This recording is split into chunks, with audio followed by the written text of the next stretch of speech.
you divide that by 4.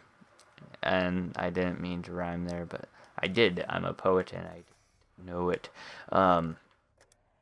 So, 750 divided by 4. I'm bad at math, so it's going to take me a while to do this. But you're going to take that amount, and each of you is going to pay that much.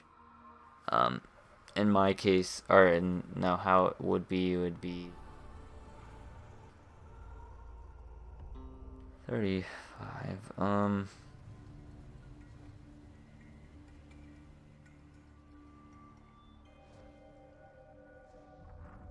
It's about 180 or something each character. Each player pays like 180 points. And as minuscule as that seems, that actually is, it, it seems like a good idea. Like, it seems like a stupid idea, but, like, gets the people to cooperate. And I just want cooperation in zombies, because that seems like they've been trying to focus on it, I can tell, because, with Shangri-La to get the Pack-a-Punch open, or Moon to even get to Pack-a-Punch, or Juggernaut, or Speed Cola, you need to have all 4 people cooperating. And in order to do that, you need a team. You can't play with randoms. So, I mean, if they really want to focus on cooperation, do things like that. But, I mean, also at the same time, you should make it so that, like, these things necessarily aren't important, but they are.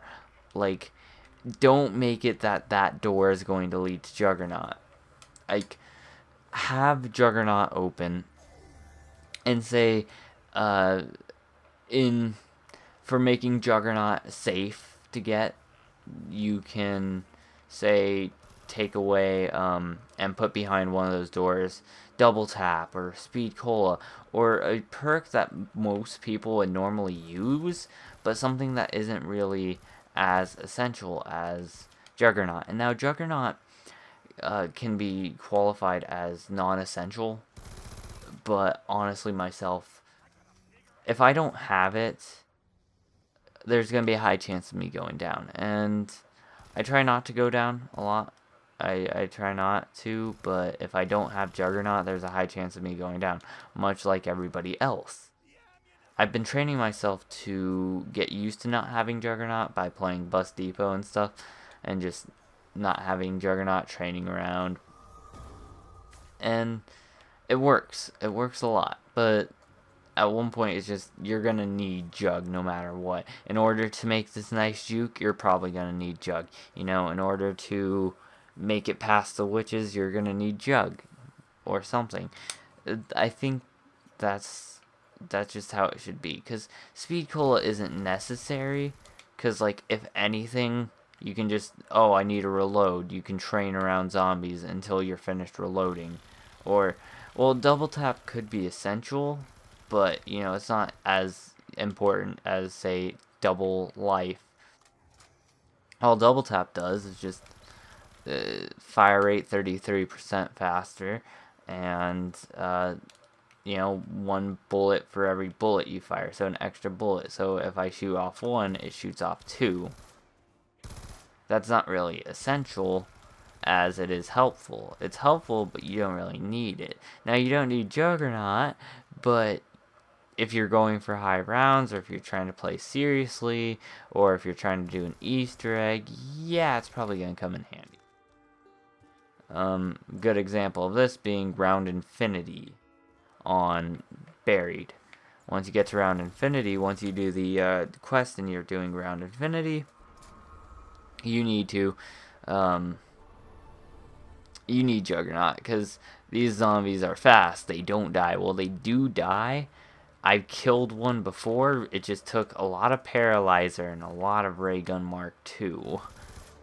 But yeah, so it just, your Juggernaut's nice. Juggernaut isn't essential, but it's essential to playing seriously and Easter eggs and stuff. So I wouldn't suggest them hiding it behind a door, just in case, you're playing with randoms and just, wanted to have a fun time. Or, actually, never mind. I was going to say something about playing solo, but playing solo, it'd be 750 the door, or 1,500, 2,000, how much ever they want to make the door. Oh, and that's another thing I noticed. Black Ops 2, I mean, okay, so the zombie team maps, such as Barry, Transit, Die Rise, they all have normal door prices. And what I mean by that is, like, you'll buy a door and it'll be 750 or 1,000 or 1,250. And 1,250 usually is the highest that it will go. And then with Mob of the Dead or Origins, you'll get like 2,000. I believe there's a door for 3,000. It's like, that's insane. You're making us pay a lot for one door.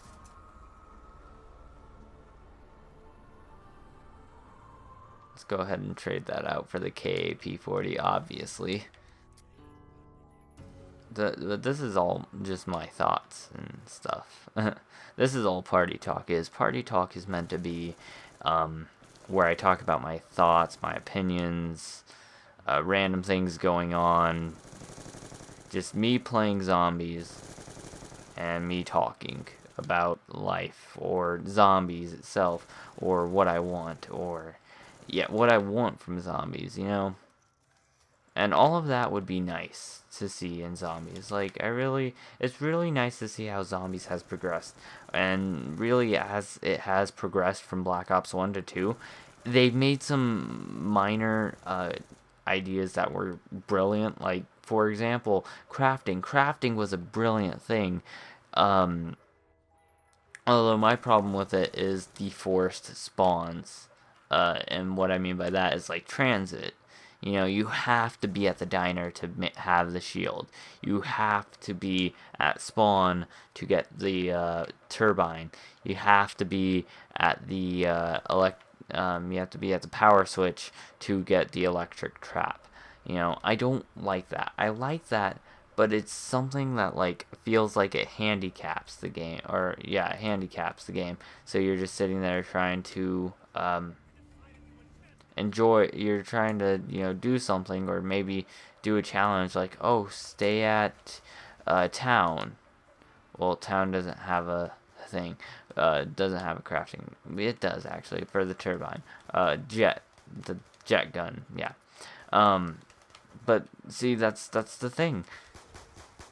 You if you could craft the shield where the turbine, where the jet gun goes, or wherever anything goes, it would make it so much better, because you get a world of opportunity. You get a bunch of different ways of playing. You can stay at the diner, which is what normally people do, or you can leave it at the spawn, play at spawn. You can leave it at power, play at power. You have all of this world of possibility, but they didn't do it because they figured that they should keep everything in areas where it makes sense.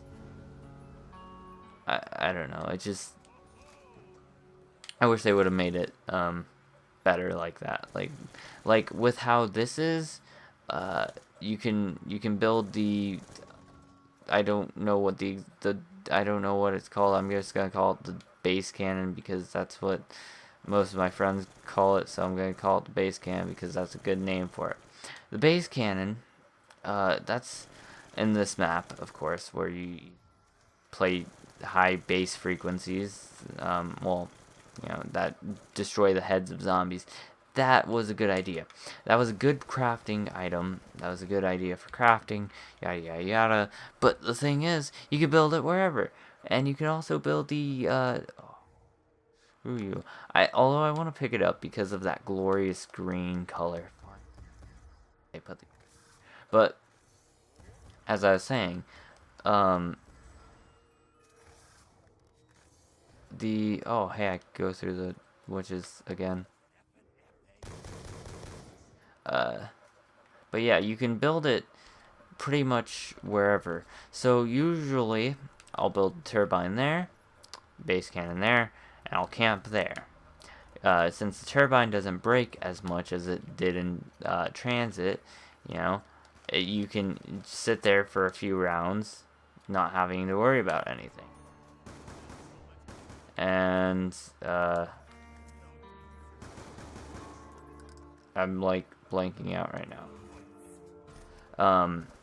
And then like you can also put the head chopper just up there, and you can place it down, and whenever it breaks, you can just go